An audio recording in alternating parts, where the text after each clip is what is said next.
Hello, everyone. Welcome to the Richest Men in Town podcast. I'm Mike Freeman, and along with my good friend and co-host Tyler Gould, we're excited to welcome you to our little podcast project. Tyler and I are just a couple of middle-aged husbands and dads driven to live our best lives. We want to be better every day, so here we'll be sitting down with great people. Not famous people, but great people that we admire, to learn their secret to living the rich life.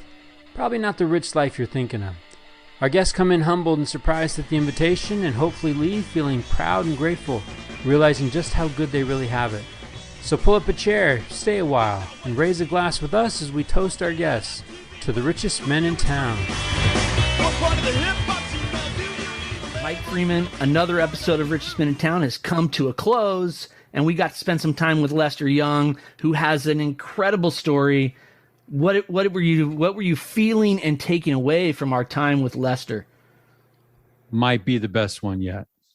Mm-hmm. And I say I qualify that, right? But I mean, I'm it might be recency bias too, because I'm coming right out of our time with Lester. But come on, right? Yeah, we talk about this life and living life to the, sucking the nectar out and trying to live this rich life.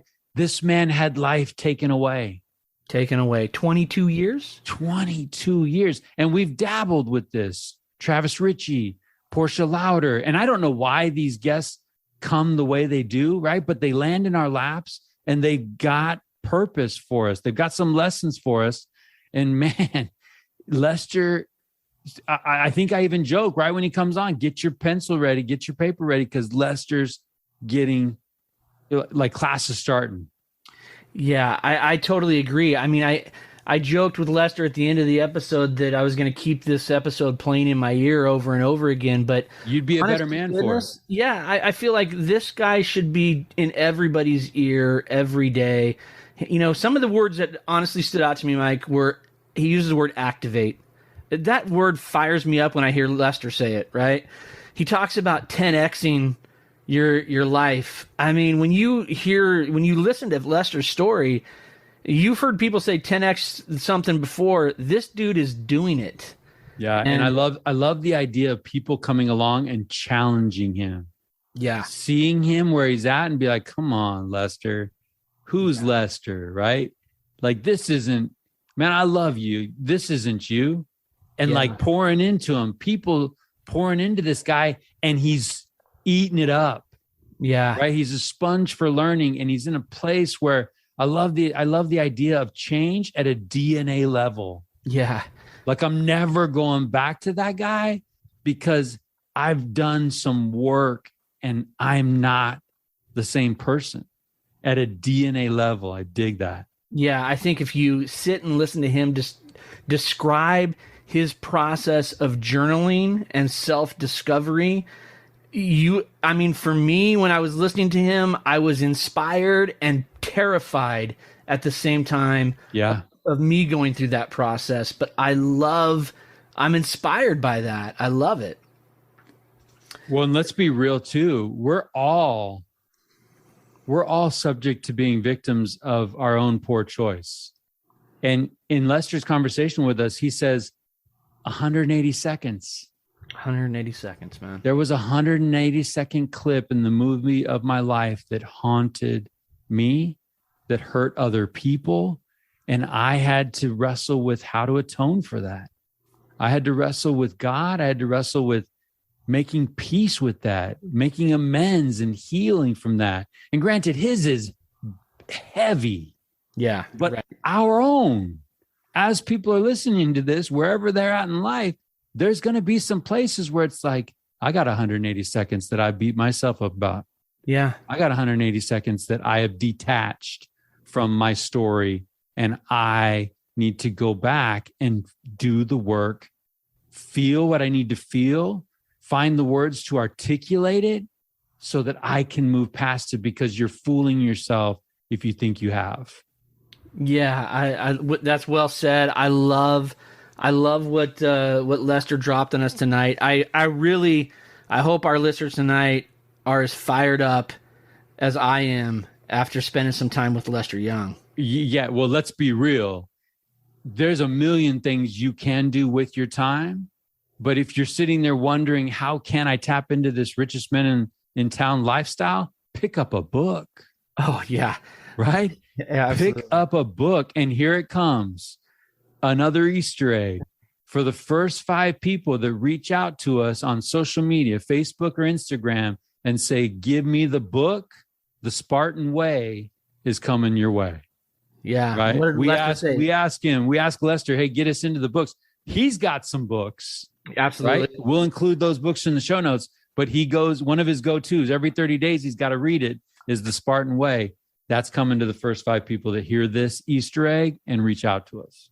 I love it, man. Mike Freeman, it was a good night tonight. I am grateful for the time. Fired up, man. Fired up, man. Fired up. I'm grateful for you and for being part of this project, and I'm grateful for Lester Young and the life that he's living and the path to redemption that he's created. Inspiring. Wounded boy, right? Wounded boy. Listen intently to this episode, everybody. Take some notes and be intentional about doing something with the words that Lester shares, and enjoy your time with Lester Young on The Richest Men in Town. Habit app. It's working for me, man. I like the Habit app. Habit app, it comes up with a little notification. Did you take care of your business? Check it or not? Yeah, the good news is, the news is my Habit app just comes up for the past week because I haven't been doing my habit, and I see my number decreasing. So I got to get back at it. Oh yeah, I'm in the initial stages, so I'm in the honeymoon phase. I was at 53%, and then I think I'm down to like, well, hey, 40. If you need a little shot in the arm, go back a couple episodes, man. Our time together was pretty valuable for me. I went back and listened to that episode, trying to attack things and kill it. Yeah, no, I agree. The conversation was exactly what I needed. What's interesting is so today I was reading something about productivity and finding the groove where you're productive. And one of the things that it said in there, paraphrasing, was that you've got, to be productive, you need to be engaged in something that you're learning. So so you think about that, right? Adding that on top of everything that you're doing. I mean, for a couple years, and you've done this, Mike, but for a couple years, I was working on my master's degree and was super busy, right? Juggling work, church, everything else, right? And I didn't sweat it, man. For 2 years, I really felt like I was kind of jamming in 5th gear. In the flow. Yeah, I was flying, and it was stressful, right? There were times, but I really felt like I was flying. And then I finished. I got to the finish line. And then you get the piece of paper, right? I'm done. I got it done. It's all wrapped up. Hooray, hurrah. And now I'm like, dude, I have so much free time, and my productivity has gone down because I have not replaced that with so now that I was reading that and I was reflecting on my experience for those 2 years. For 2 years, man, I was learning something every day, right? Something new every day, just in the thick of it. I unplugged that, and now I'm learning Netflix, which is cool. It's enjoyable, believe me. but man, I threw a new habit on there last night, and it's a new thing to learn, which I'm not ready to unveil yet, but I'm in the middle of finding the resources to dive into. Stephen Lawson talks about that dead time, live time, right? Yeah. And monitoring that is that's pretty dang important, because it's that dead time can creep in.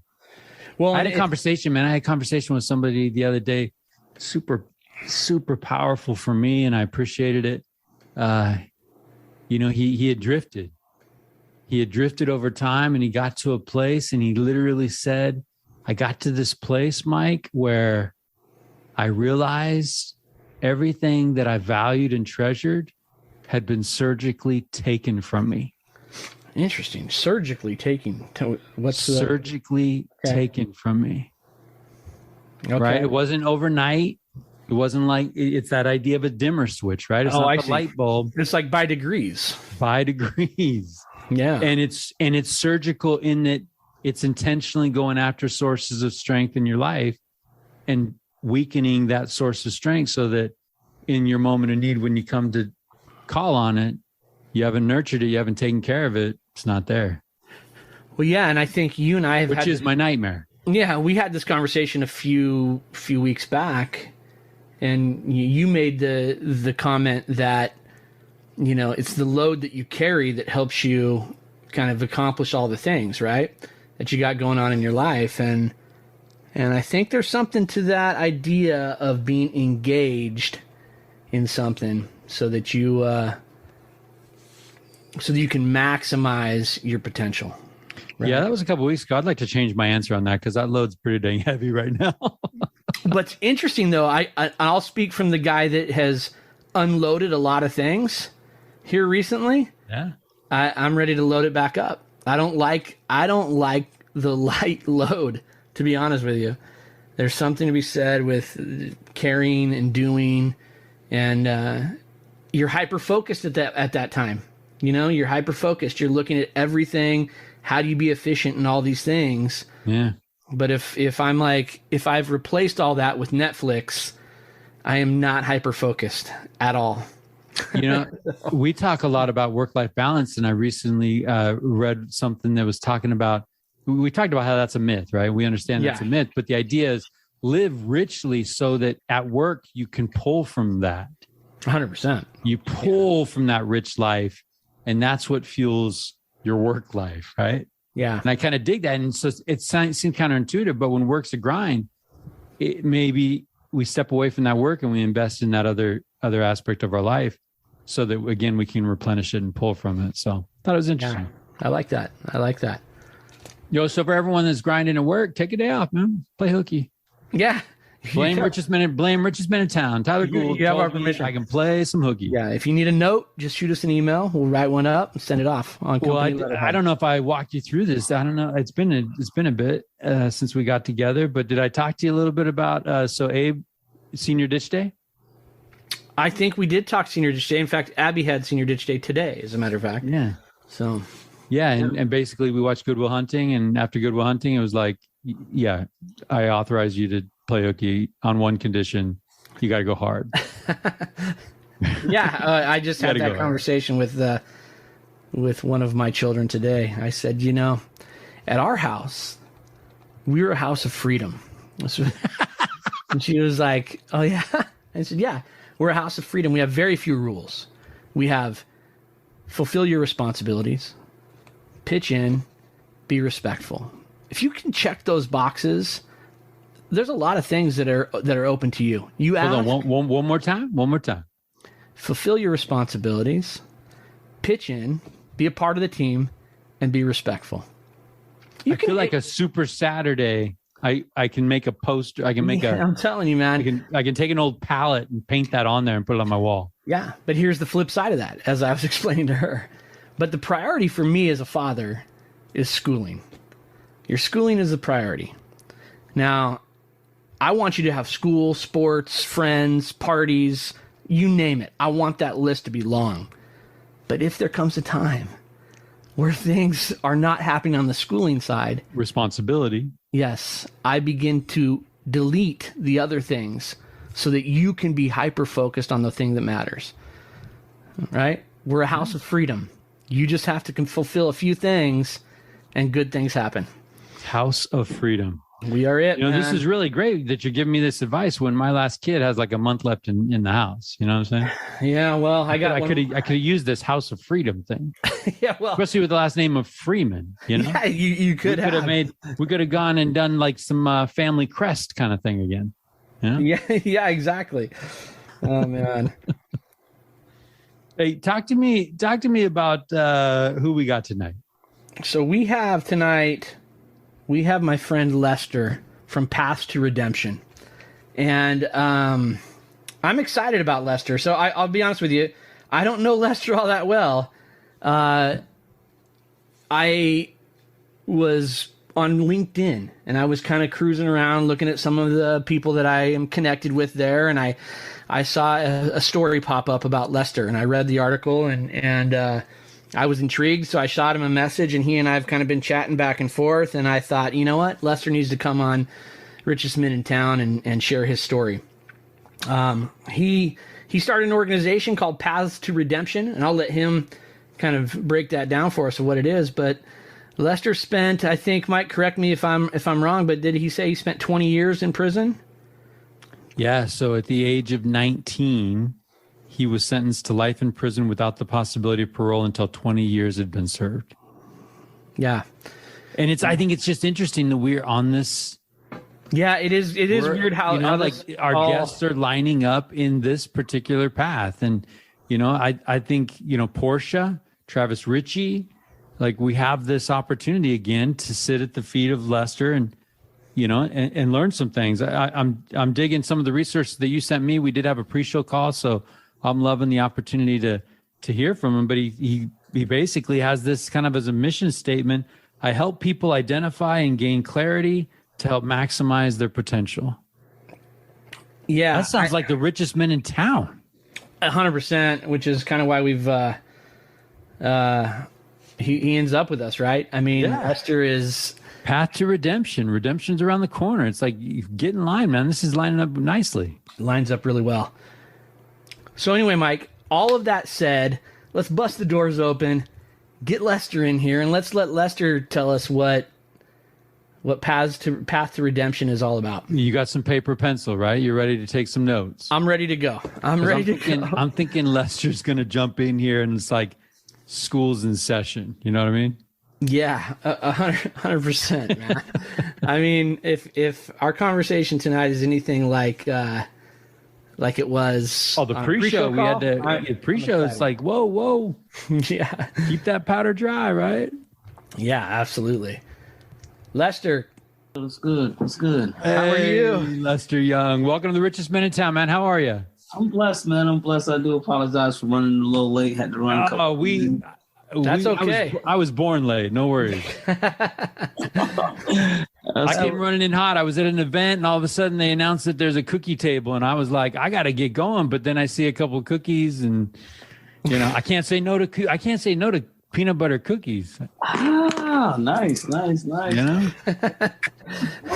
And here I sit in 234 pounds of glory because of it. So Yeah, the moral of the story is you gotta be better at turning down those cookies. I do. The other day, actually, I just had the warning on the phone on my Apple Watch, like, whoa, hey, heart rate. Oh, no. I was exercising, right? And it kind of gave me and I wanted to take a hammer to the thing, so it said dial it back. Well, slow your roll. Fewer cookies, more treadmill. You know what I'm saying? Lester, so we're super excited to have you with us tonight. We were just before you came on the show, we were kind of talking about, Mike and I are in the throes of. Mike's got a senior at home, right, and he who's getting ready to take off for college. I've got a senior getting ready to leave, and I also have a seventh grader. And I was just telling my seventh grader, I said to her, our house is a house of freedom. But that freedom is predicated on some rules that have to be adhered to, and I'm curious your thoughts on that. Man, I'm still learning parenting, man. I have a 6-year-old in my house. Yeah. Because I started late. Like I got many years ahead of me to figure this thing out. You know what I'm saying? But I would ask you all for that wisdom because 6-year-old son or daughter? Daughter. She's a 6-year-old daddy's girl. And there we go. I'm wrapped around it already. Like you look at it, I come hugging you to tell you like this is my love language here. So. Oh yeah. I would tell you, 6-year-old isn't that much different than my 17-year-old. It kind of goes full circle, man. Yeah. Picture mine just has a mullet. Actually, you know what, Tyler? The mullet has been shaved, and he's rocking Eminem. I did see a picture of him with his head shaved. He looks we're sharp. going from one extreme to the next. He looks sharp. Hey, well, you got a lot coming down the road, Lester. That's for sure. You got to love those 6-year-old days, man. Those are fun days. Oh yeah. I'm gonna like relish in those moments, because I know when they get to that 12, 13 years old, no more daddy time. It's like my friend's time, and I'm gonna be all sad. My baby. Yep, you're speaking my language now, man. That's where I'm at. So well, hey, as a dad of a 17-year-old senior about to graduate, I'm collecting life advice, because that's kind of what we do on this show a lot. Lester, what would you say? Like, let's go back to you at 17, man. What would you say to you? Me, I would just really focus on confidence and understanding the importance of having a sense of personal confidence in yourself. And know it's okay to stand alone in the rain, right? Like, it's okay. At 17, when you think about it, you're focused on impressing other people and not having the confidence in standing in the rain on your own to endure. So that would be my advice to my 17-year-old. Have enough confidence to stand by yourself and make tough decisions. And that tough decision is standing by yourself sometimes. And you don't need a crowd of people to influence you. If you have the confidence in yourself, you'll make sound choices for your future, and you won't regret it. I love that. I dig me some of that. That's just a little sampler of what the next 2 hours is going to be like, Tyler. That's right. So we were getting into a little bit, Lester, like the story, right? So Tyler's trolling in LinkedIn one day, and he comes across your story. Talk to me about your work a little bit. We'll get into your life. We'll get into what made you who you are and the work that you're doing. Like, talk to me about Path to Redemption. Path to Redemption is an organization I started while in prison. And it was really, as it says, Path to Redemption. In prison, there was an inner search to find redemption after committing a crime such as violent crimes such as murder, selling drugs. How do you find redemption, and how do you find peace with that? How do you honor the lives that you harmed in selling drugs, and the victims and his family, all of that stuff? So there was a dark period where I wrestled with that, and I needed to find a sense of peace with that. And that peace only came as a result of me making amends with my victims, his spirit, and then reaching out to family and begin this whole process of atonement for the actions. And that's where Path of Redemption started. So when I realized that not only was I searching for redemption, but out of the 1,200 men in that prison, half of them were searching for their own individual path to redemption. So through journaling, I was able to unlock so many things about me, my path. And then I started teaching it inside of the prison system. And it started landing well with the men that I started working with, because everyone wanted that peace, that no one told you that your life would be in a total chaos. And there will be this war taking place within, from guilt, from pain and hurt, and all of these things you're going to revisit inside of a cell by yourself, right? And the only thing that is going to help you escape that is by beginning this process of atonement and connecting to something, a higher power that was higher than you, to give you some sense of resolve, but also give you some divine wisdom into what you need to do to go forward. And that is connecting to that purpose, finding a passion, and turning your pain into a purpose. Man. Okay, so I got to say, I can't imagine that the system is encouraging you to do this journey. No. Right? It's not. So like you talked about half are, half aren't. What about you made you do that work, right? Because you could have been bitter, you could have been angry, you could have been anything but searching for this internal peace and this path to redemption. Yeah. What about your experience in prison opened that door for you? Well, I would say it's just to realize the disappointment I caused. I wasn't raised in this extremely dysfunctional type situation household, right? And seeing the disappointment on my father's face, every visit my father came to see me, it was like, I'm still proud of you, son, but I'm hurt as well, and my father was a religious person. So he started departing to me religious scriptures and helping me find strength in that sense of despair that I was going through. And then meeting prison chaplains like really challenged me to think outside the box and help me to realize that in order for me to find a sense of peace in my pain, I had to, again, go back to the source of what caused the pain. And that's really taking ownership and finding different ways to make that amends. And it was just, and I always tell people too, I think it's truly been like a divine intervention for my life, because when I look at my life now and look at so many other individuals who were in that same environment as me, had the same facing the same circumstances, a lot of them didn't make it. And what I mean that they physically transition out, but emotionally, mentally, they're damaged to this very day.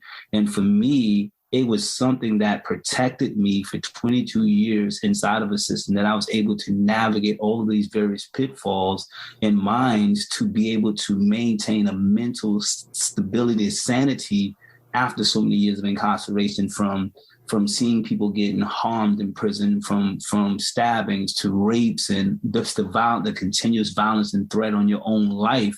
It was just something divine to protect me from all of that chaos, and I was able to survive it with a sound mind after all of those years. Man, I am dying to dig into that. I want to ask you, Lester, you said something about journaling, how that helped you unlock some peace.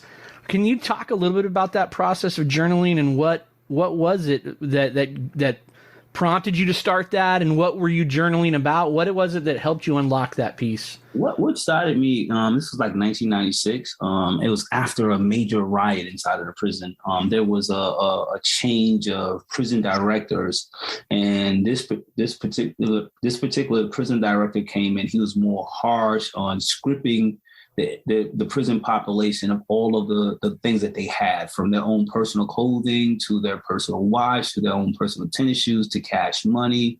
It went from an open yard, which meant that you was able to move around the yard pretty frequently, to a control movement that you were stuck in the dorm majority of the day. And when you walked out, you had to walk in these lines. And it was a lot taking place. And it was this real bad riot in 1996. And this was during that time, we was locked down for like 6 months, meaning we were locked in our cells and we had no mobility. We were stuck in a cell. And one of my roommates, he got caught up in the riot. He got locked up because he participated in the riot. So I had 6 months in this room by myself. And this is, again, where this 6 months where I was forced to really look deeper within myself. And I remember watching. How long had you been in at the time? I was in about 3 years, from almost 4 years, because I went in like 92, late 92. So it was almost about 4 years. And during this time, I was fat. In that entire 6 months, I was fasting. I was fasting every Mondays and Thursdays. I started disciplining myself to fast every Monday and Thursday. Started praying more and started looking into myself. And then one day, this Oprah Winfrey show came on. And she mentioned the power of gratitude journaling, right? And that's when I started, I was like, here it is. I'm in this situation, serving life in prison with a 3% chance of ever being free from prison. Like, how do I find something to be grateful for in prison? So every morning, she had mentioned on the show that you get up every morning before you start your day, you write down 5 things that you're grateful for and 5 things you're grateful for that night. So it was easy for me to see all the things I'm upset about in prison, because, as I said, the prison had changed real drastically. And I was like, what am I grateful for? But I was very intentional every morning waking up, and I started writing down 5 things that I was grateful for, from the clean water that I had running out of the sink to a clean face rag to a breakfast, even though I didn't like the breakfast, but I was thankful that I had the breakfast, to the sun being able to shine on my face through the prison bars, all of those things that I would write down in the morning, which would set my intentions for the day.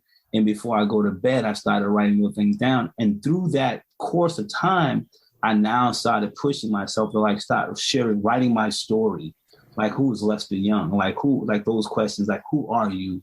what shaped you? Why did you make these choices? So those are questions that I would ponder on throughout the day. Like, who am I today? Like, what made me do these things? And that's when I started like answering these questions. And from there, I went into being able to unpack my childhood experience, you know what I'm saying? And be able to somewhat pinpoint like the day I shifted and saw the criminal life, my pathway, right? And that was when I was 16 years old and my mom's passed away. And we had an argument prior to her passing, and I never resolved that. I went to bed that night upset with my moms. I felt like, I didn't need to speak to her, etc. I was 16 years old, right? And my dad woke me up that next morning and said, "Hey, would you stay home with your mom?" Because she has a doctor appointment. I didn't understand how sick my mother was. So I left. I'm like, nah, even though I hated school, this was the opportunity for me to skip school. I did not want to stay home with my mom's because I felt like my mom should have came and apologized to me because that's what mothers do to their sons. But she was that sick, she didn't. So I walked out of the house that morning and didn't even say goodbye to my mom. And about 3 hours later, I found out that she had died. No. So that was, to me, that's what I said when I was able, like, who is Lester? What led you to that lifestyle that you took on? Like, what was those things? And that's when I was able to go back all the way to that period. And that's where I started rebuilding my life from. It's like beginning to process the grief, because I never cried when my mom's passed. I never talked about the pain. I never talked about how that argument affected me until I was almost 24, 25 years old. I never had a chance to talk to anybody about that. My father was the type of man that didn't show emotions. He was very stoic. He just like stood, he didn't show these emotions. This was a woman he was married to over 20 years, and he never really spoke to us. And I have 3 other sisters. So we never, as a family, talked about that. We grieved in our own unique way. And mine was as a boy who lived in an environment that saw drug dealing and saw these various behaviors. I started gravitating to that as a form of expressing my anger and hiding my pain. And that's when I started unpacking those things. And there's no resistance. There's no resistance in that path, right? What do you mean? There's no character required to take that lower path of criminal behavior. No, it's no resistance. Only resistance that comes from your parents telling you. My father was like, "Oh, you shouldn't do this," but when it's an easy pathway to embark upon, and before you know it, your whole self identity is wrapped up into this persona that the environment and your peers give you, which is not really you, but you buy into that belief and image and all of that other stuff. Because going back again to the question earlier about what would be the question for advice for a 17-year-old, is that here it is, I'm struggling with grief, struggling with a lot of pain. And on top of that, there was a level of low self-esteem, a little lack of self-confidence, sense of self-worth. There was a lot of questioning of who I am. And here it is in this environment, someone gave me a title, gave me a nickname, gave me a reputation that I started buying into.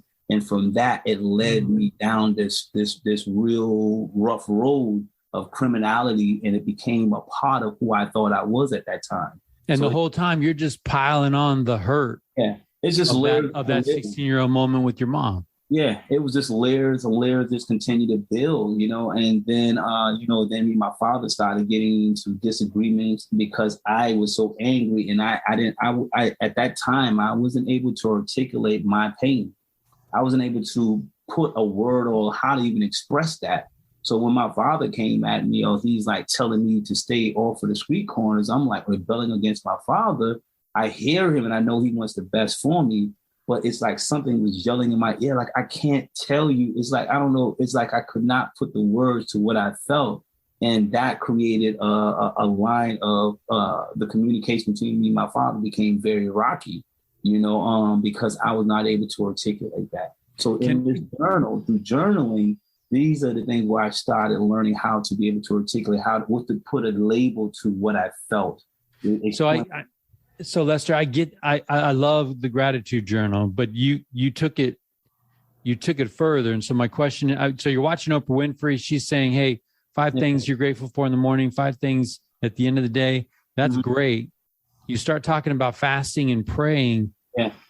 it seems like these questions organically kind of rose to the surface in the process. Where did those questions come from? Do you think that was part of that spiritual journey that you were on? Spiritual journey, but then it was kind of coincidental. Like things were starting to happen inside that cell. Like a book I remember reading called The Wounded Boy.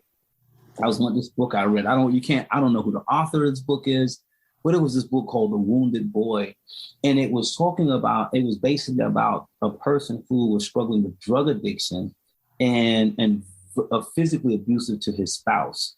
Right. And it was about helping that person who was a wounded boy, but he was an adult man lashing out, very, very physically aggressive towards his spouse, drinking alcohol, and never really understanding that. And it really went back to the wounded boy.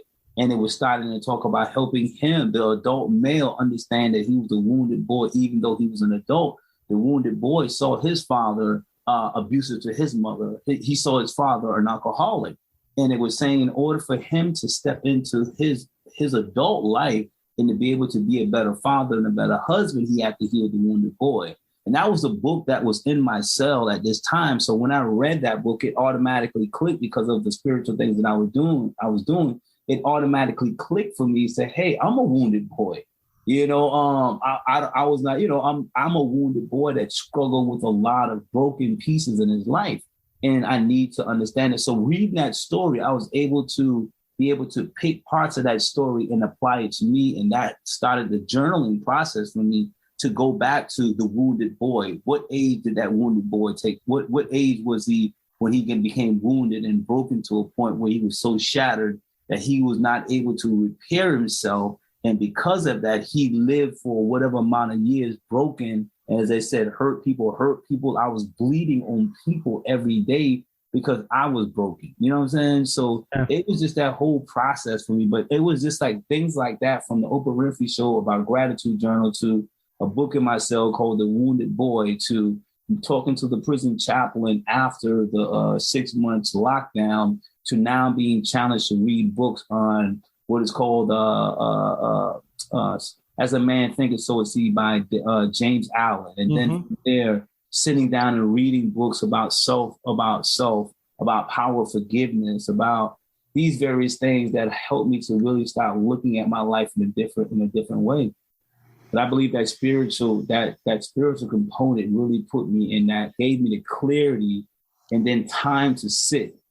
I had, for the first time in my life, I had time to sit and do the man in the mirror reflection. I love the idea though of journaling, like you said, Mike. I love the gratitude journal, right? I think that's a powerful thing. But to write down those questions that are hard to look at, you know what I mean? Like it's to face some of those things and write it down. Because it's one thing, Mike, to have the thought like, hey, here's some things I need to change about myself. It's another thing to write that thing down on a piece of paper and stick it on the mirror and look at that every day and go, here's some things I need to change. And what am I doing about it? I love the idea of writing that question down. And I love the idea of just the contemplation that went into let's be honest with myself for a minute. What really got me here? Yeah, but Tyler, let's be honest with the three of us right here, right now, right? We struggle sometimes to ask for directions. Yeah, 100%. Right? Yeah. So 100%. like the vulnerability of saying, this man that you see here is damaged from my childhood and I'm broken and I can't go forward until I fix that. Yeah. Man, that's a monumental. Well, I like challenge. The idea of the deconstruction of that, right? Like the whole, why am I here, or why am I this way, and then sort of peeling back the layers to find that. Like that's a lot of work. I love the idea of that, but at the same time, I'm kind of scared of that. Do you know what I mean? Like, because if you do that work, well, because you're going as you get to that core, the pain, right? Because you've been running from it. Yeah. So as you go back, the closer you get, every step is like, oh, I know what's at the root of this. Yeah. And I'm going to have to, and it sounds like, Lester, you had to live that. Like you had to go back to that moment with your mom. My mom's like, and process that. Yeah. I mean, I don't think, can you just even imagine sitting in a prison cell and you did not for about 6 years, you did not confront that part of your life with your mom's, right? Like it's a 16-year-old kid. You go back to that moment. That is a very emotional moment. Just thinking about it now, it's a very emotional moment. And like I said, it was that moment, those moments like that really helped me in a lot of ways. And I don't know why. It was this crazy divine intervention, as we will call it, but it was something that gave me that safe space to be able to express it. And unfortunately, the thing was, my journal became my counselor, because in prison, I was doing all of this work and I couldn't go talk to a counselor. Yeah. I didn't have anyone that I can confide in. And I couldn't get on a phone to call my dad and be like, Pops, this is what I'm going through, or go on a visitation, go visit my family coming to visit. I didn't have this option. So I literally had to face those periods of my life by myself to be able to process that. And then from there, now I'm processing the fact that someone died as a result of my brokenness, right? So now I'm struggling with the guilt of my mother, and then I'm struggling with the guilt of my victim, and then the reality, and then the fact that I'm serving life in prison. So those were all of these heavy things that were on me that I literally had to process by myself, literally. You know what I'm saying? It was, as I said, I didn't have those opportunities to go and sit on the couch in a prison and talk to a counselor about this stuff. That's just don't happen in prison. Yeah. So I had to really confront and face that man in the mirror. And through it all, I was able to push through. Another painful moment for me was 19. I killed someone, unfortunately, over something as silly as drugs. And I had to live with that. And for about 6 years, about 3 to 4 years, I detached myself emotionally from that accident, from that crime. I erased it. You know how when you go through something traumatic, I literally erased it out of my mind. Like I did not want to think about it because it was too much. It was too much to deal with the guilt of my mother, serving life, and now living the fact that you killed someone. And then on top of that, you may die in prison.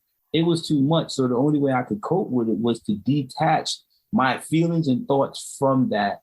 And then, as I said, over a course of time, I was basically led to connect those power sources back together, which meaning acknowledge the action that led to work. Yeah. Like now I had to literally go in and not only face the man in the mirror, now I have to face the person that I killed in the mirror. Like when I looked in this mirror, I saw this man. I saw that night, you know what I'm saying? The night that this happened. Now you have to process that part of that last, I called 180 seconds. It was less than that, 180 seconds. Now I had to process that particular, like that video clip in your mind of that night as it played out day after day in your head, and you have to find a way to make peace with that. And there's no drug, there's no prison wine. There's nothing that could help you numb that or change that. And some people try it in prison. This is where addictions continue to grow inside of prison, because the guilt of that and seeing that small clip of your crime replay over and over in your head, that stuff drives people crazy. Some people attempted suicide. They lashed out in prison, stuff like that. But I was forced and I was prepared through my spiritual journey to embrace all of that and don't go insane in the process, but process it in a way that will put me in a position to find my path to redemption. Lester, you mentioned prison chaplains and some of those conversations. What role did they play, or did they play a role in helping you? Over a course of time, the prison chaplains are different than the prison guards.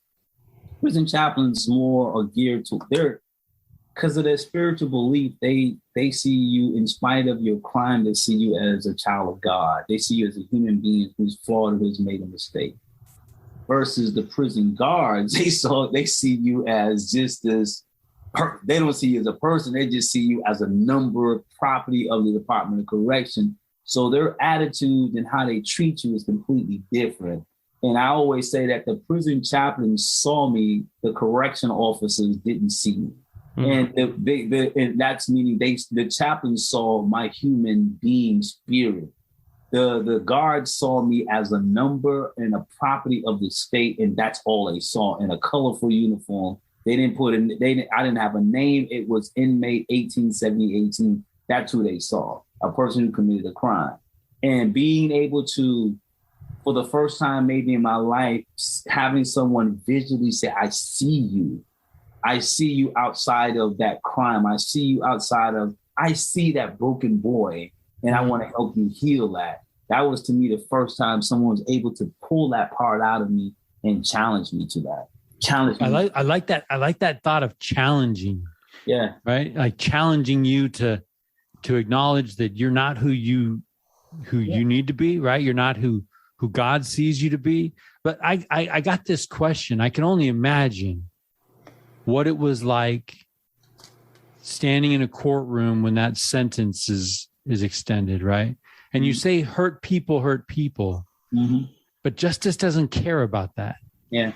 So talk to me about what those 22 years and maybe even time since you've been out, what lessons have you learned about this concept of justice and mercy? Oh, right. I think we need to. When we're talking about this prison system, man, it's a system that is flawed in so many ways, and we can see that from those who. The recidivism rate is ridiculous. The rate is ridiculous, but then let's think about those who have been exonerated from crimes that they did 30 and 40 years for and have been actually innocent of the crime. Yeah, right? Like I was at a conference in Arizona. And there were over 400 men and women who have been exonerated over the last 20 years in prison. And one of the individuals who did over 40 years in prison for a murder and a rape that he never committed. The evidence proved it. All of the evidence, DNA proved that this individual never committed the crime, right? And the solicitors or the prosecutors refused to release him unless he pleads. They will release him on a parole. They said, "We will not exonerate you completely. We will just grant you parole. We'll make you eligible for parole and we'll grant you parole."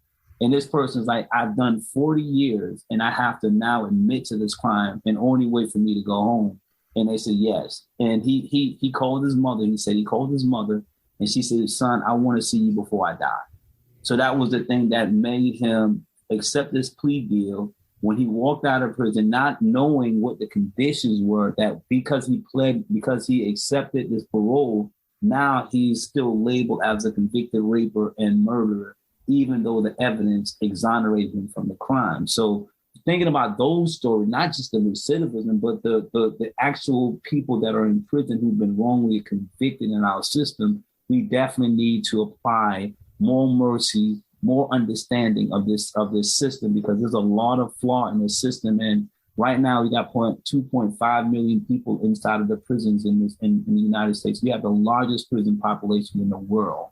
And we're looking at these numbers are not going down. They'll continue to grow in the recidivism, the violence. So this concept of believing that prison has made us safer as a society is not true. Believing that the death penalty has made us a safer society isn't true. Right? Because people are still committing crimes of different degrees. So I believe that there needs to be a reconstruction of the justice system as a whole to be able not only to just see mercy, but how do we begin to address some of the core issues that led to the incarceration? Some of this stuff is really just trauma, a lot of trauma, depending upon these different demographics and groups of people. There's a lot of trauma there.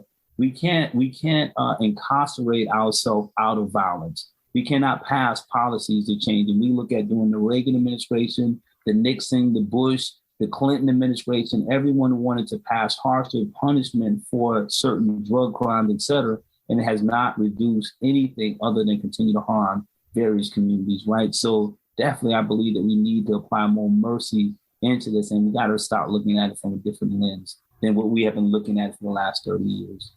Well, I think, too, it's interesting because you said going back to your comments about the chaplain, you said, he saw me. He saw me. And maybe if we, that idea of mercy, the idea of seeing people, right? For being people. Also, too, just think about, let's look at other countries. Like, we have the highest number of incarcerated people in the world. But then we look at countries like Norway, Finland, and all of these different countries, and you'll find that their model of incarceration is completely different. And we're considered to be the most advanced, sophisticated society. But one of the things about, like, for Norway, when you look at the Norway prison system, before you become a correction officer, you have to have a degree, a college degree in human psychology.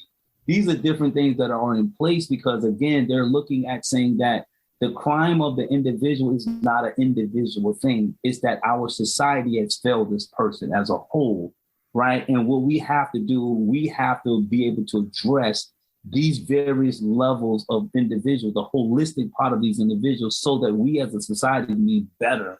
But in our country, we see the crime as an individual and not as a collective thing in our society. So there's a lot of things that we can do. And you find like some studies now are studying the model of Norway and other prisons and implementing it into the United States. For instance, you look at an organization like Vera, it's called the Vera Institute.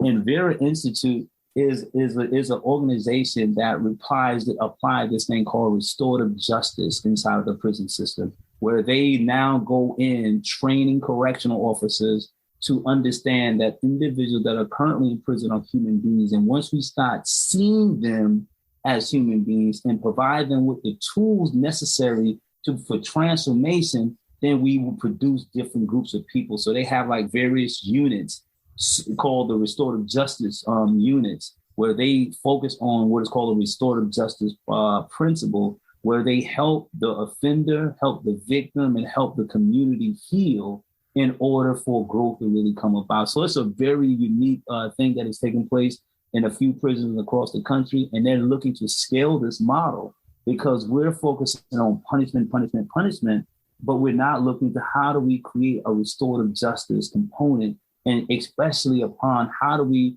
help people heal from some type of an offense. Like, how do we help them heal in that way versus punishment? So there's a lot. Well, you talk about making amends, and you talk about healing. So unfortunately, I got a pretty simple brain, right? And I think of like punching a hole in the drywall, right? Mm-hmm. Like, I got to patch the hole. And I've always taught my kids, when we're talking about repentance and we're talking about making it right, you got to do bigger. Mm-hmm. You got to do a little more than the hole in order for the patch to hold. You know what I'm saying? So like, as we're looking at restitution of things, as we're looking at making amends, in my mind, I get it. You steal the candy bar, you pay for the candy bar and you apologize and you make amends. But like in your situation, mm-hmm. what does that wrestle of making amends and healing, what did that look like? What did that feel like? That was a challenge, man. That was scripting me bare. That was a point of being willing to be script completely naked, and be as vulnerable as I can in that mirror and look at myself. And in my book, I mentioned it's called the 5 stages of incarceration in this book. And I mentioned the 5 stages. And when you talk about what may help me make the amends, and one of the chapters in the book is called forgiveness. And in this forgiveness process, this is where a lot of work is done, where one, for those who have a belief system in God, there has to be an atonement and acknowledgement and seeking forgiveness from God, which I believe sometimes is the easiest thing to do, because they can say, "Oh, God, forgive me," etc. Right? Mm-hmm. Some people are easy to ask God to forgive, but coming to ask another person to forgive you is a hard thing to do, right? So that was an easy thing. But then the next thing was once you seek forgiveness from God, is now seeking forgiveness from those you have harmed. And what I did in this process here, I wrote down, like, as far as I can remember, I would write down like certain people. I didn't know their names, but I remember where they stayed or what they was wearing when I harmed them. I would literally write a letter to that person and never really sent it out. It was just a fact of releasing that in this universal thing called forgiveness. And then from there, I started seeking forgiveness from those I mentioned, from those who I harmed, And that came down even to my victim, like writing letters on a consistent basis in my journal, asking my victim and his family to forgive me. I could not release the letter because policy said that you could not send a letter to the family, right? But there were times that I would spend hours writing letters to my victim, writing letters to my victim's family, writing letters to those who I've sold drugs to, I've harmed. What happened? Oh, we're good. She'll probably pop back in. I'm not sure what happened. There he is. And I would write, what's up? I would write forgiveness for everyone that I harmed. And then I would write a letter of forgiveness for those who harmed me, right? Because people harm me too. Like people hurt me. And I had to forgive those who hurt me. In order for me to seek and receive forgiveness, I had to forgive those who harm me. And then the last part of that forgiveness was learning how to forgive myself. Because as human beings, we beat ourselves up internally so much that we become that human punching bag and not realizing how those things like that hold you back from moving forward. So the two hardest part of forgiveness for me was apologizing to my victim and his family. And the second was forgiving one of my homeboys who testified against me in the courts, and it was a false testimony. That was, to me, was like a betrayal for someone that I had so much love and respect for, to testify at the trial about something that was completely false, that excluded him from a situation, and he was actually there, right? That to me was like the extremely hard part, and I never testified against him, but he lied against me, which played a major role in my conviction, right? So for me to finally come to a point in my life where I said, I'm going to forgive him. And here's I'm serving a life sentence and he's free. How do I forgive this person? You know what I'm saying? Someone that was so dear, that was dear to me. And I remember writing him a letter. I wrote him a letter and I told him, I said, man, I completely forgive you. I have no animosity. Years ago, I said, if I would ever see you, it would go down in prison. Wherever I see you, it was going to happen, because if that was wrong, you were wrong. And he knew what happened that night, and he lied. And it made me look like a real villain in this situation. I ended up serving 22 years in this prison system while he was free. So that was the hard one for me to like let go. But over a course of time, it allowed me to be free. And let's go back to what I mentioned to you all about fasting and praying. And what made me write the letter to my homeboy to forgive him, because I felt like I was praying so much, but it's like my prayer was going up and then it was coming back down. It's like it went up and it came back down. Like, why am I praying and I'm not finding peace? Because prayer should bring about a level of peace and calmness and clarity in your life. But I prayed and it come down. I'm fasting and it come down. Like, it was something it wasn't going up like it needed to go up, right? And that's when a book came in my cell called, again, books. It was reading a book about forgiveness and learning how to forgive people. And that's when I remember getting a stamp from my roommate, and I wrote a letter to my homeboy, and I wrote him a 2-page letter telling him I completely forgive him for the crime. You know, and I know, and God knows what happened that night. And here's I'm serving life. But I am right now healing, and I forgive you for everything. And within the next couple of days, I'm sitting in my cell, and a letter came under the door, and it was from my own boy.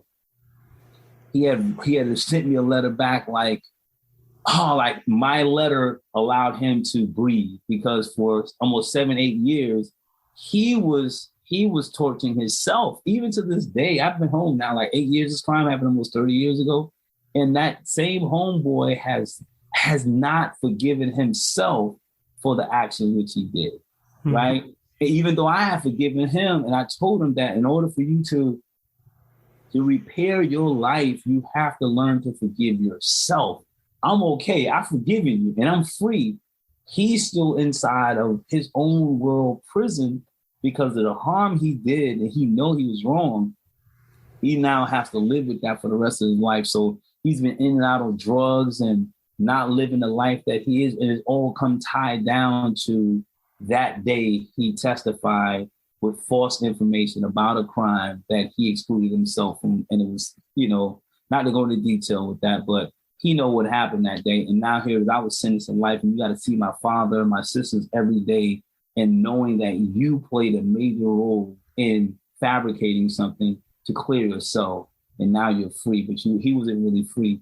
I saw him a few years ago when I first got out of prison, and he immediately came into my arms, jumped in my arms, and started crying. Like, man, I'm home. Forgive yourself. I told him, like I said in that letter I wrote you over the years, I told you I would never harm you. I forgive you. And because of that, my prayers started to go like, oh, in peace.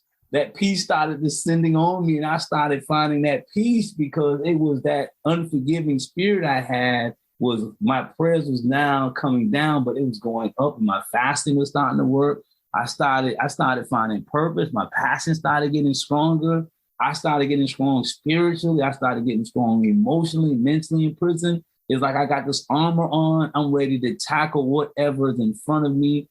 And I was able to do it because I was able to free myself from all of those baggage that was holding me back from growing into the person that God destined me to be. Lester, I'm curious about that.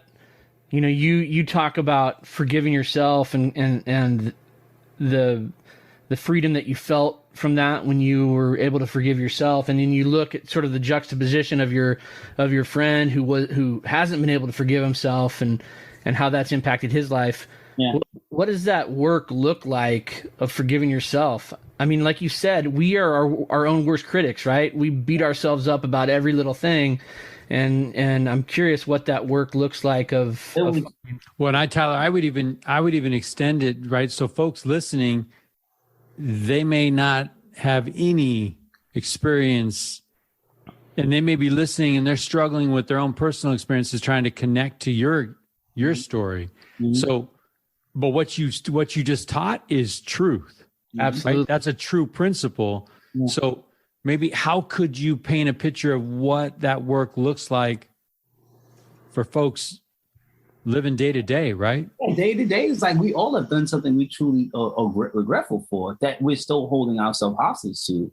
You don't have to necessarily be in a prison to be in a prison, right? So that some of us have done some things that have harmed our children, our spouses, our friends, that we still beat ourselves up for. And that has now held us in this place of distrust and insecurities and all of these things. And it's about how do we free ourselves from that? And you have to say, I'm a human being who made a mistake.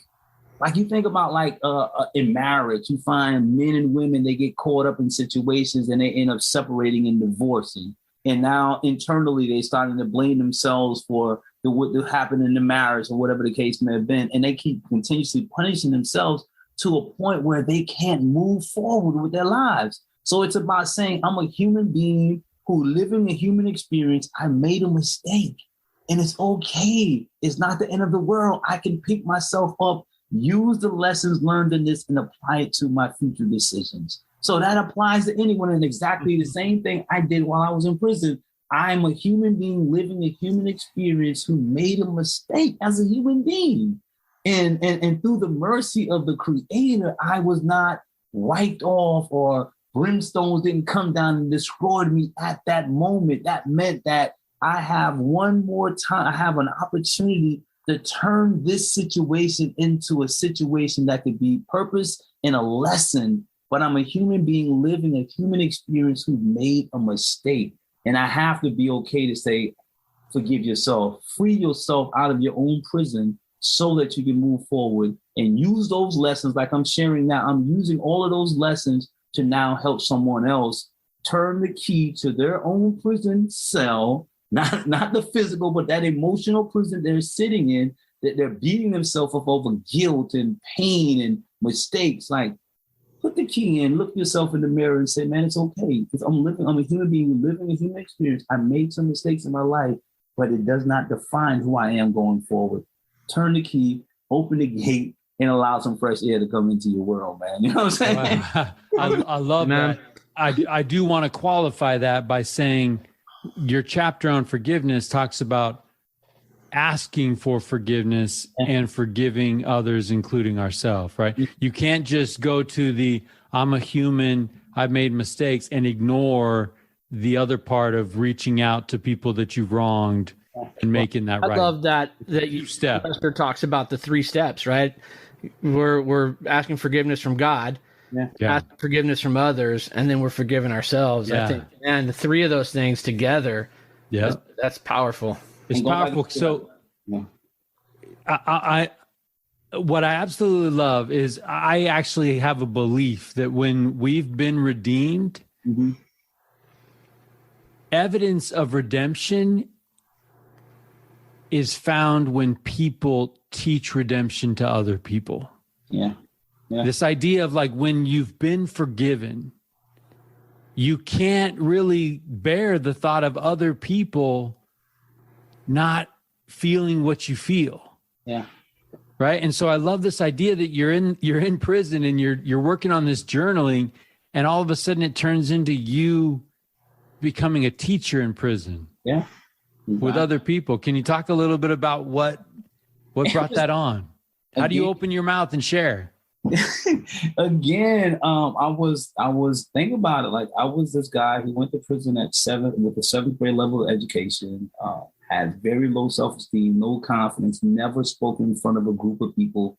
That I remember being in classrooms in school, sitting down reading a book. I would even struggle reading a book, and the class would laugh at me because I was struggling with pronouncing words. That's just my whole background, right? And now here it is, through journaling, I found this path to redemption and found a level of confidence to now stand before a very critical audience of people, which is men who are sitting in prison. Like, who are you to tell me? Right.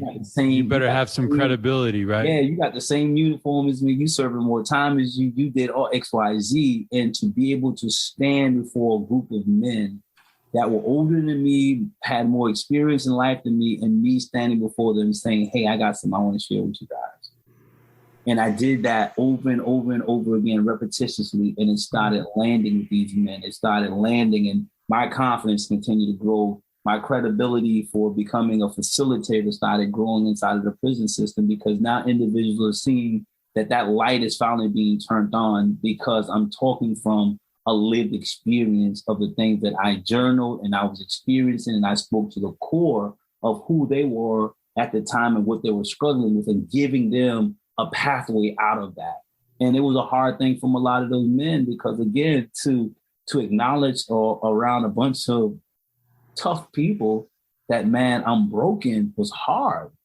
So now I had to find strategic ways. That's courage. Yeah. That's courage to even invite people, right?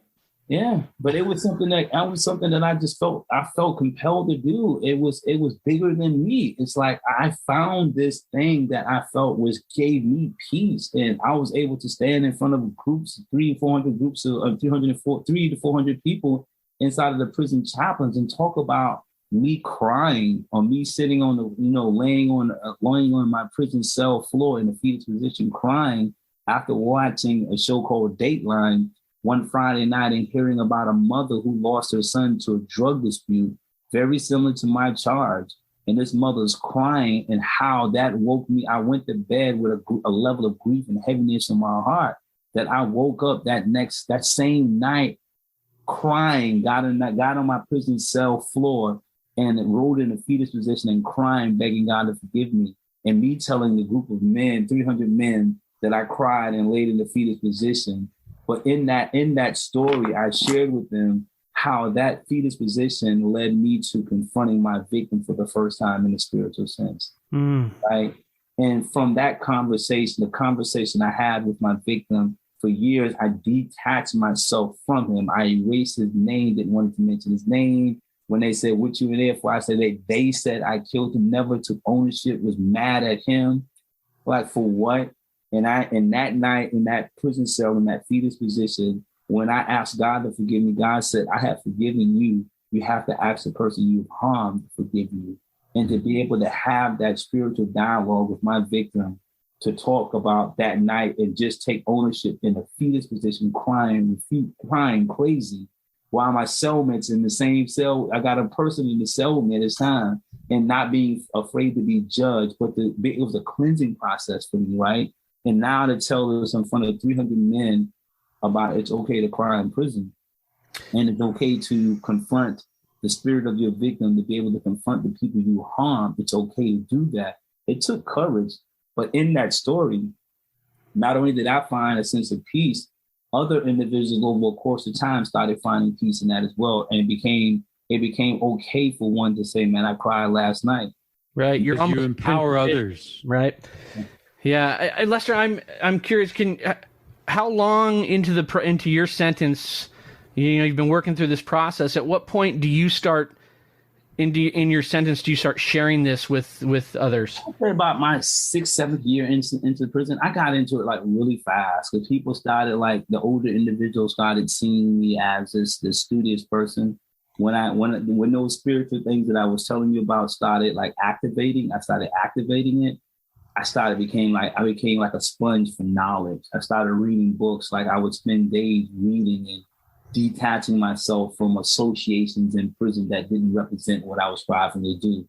Right. So it became, when I started doing that, people started like paying attention to me, and they saw me walking across the prison yard with books, and my how I even expressed it myself over that period of time was completely different. I didn't speak with slang. I was always digging into a dictionary. I was always working on my vocabulary because, as I mentioned, at 16 years old, one of the things that led to my destructive behavior is that I didn't have the words to be able to articulate my feelings. So studying a dictionary and learning words was not to impress people. It gave me a vocabulary to express myself in different forms, that when I became angry, I had the words to articulate it. My vocabulary was not that much I didn't have a lot of words in my vocabulary to help me to express how I felt. Here it is now in prison, 7 years in prison. I've studied addiction. I've read books. I've learned how to connect the dots to my feelings and my words. And now I'm able to express that, share that out with people without being frustrated because I can't put the words to it. So all of that gave power to me. So when individuals started observing that, they started like coming up and, hey, what you doing, man? There's something different about you. And people who knew me the day I walked into prison, they saw me 7 years later, they saw the change. And it was a complete change. And I stepped out, going back into the prison chaplains. They saw me, and now I was able to sit down with a prison chaplain and say, hey, man, I got something I want to share with the prison population. Would you let me teach it? And he was like, yeah, I'm going to take a trial with you. Go for it. And that's when it started. And that's amazing. And first of all, let me say this, Mike. I love the word activate.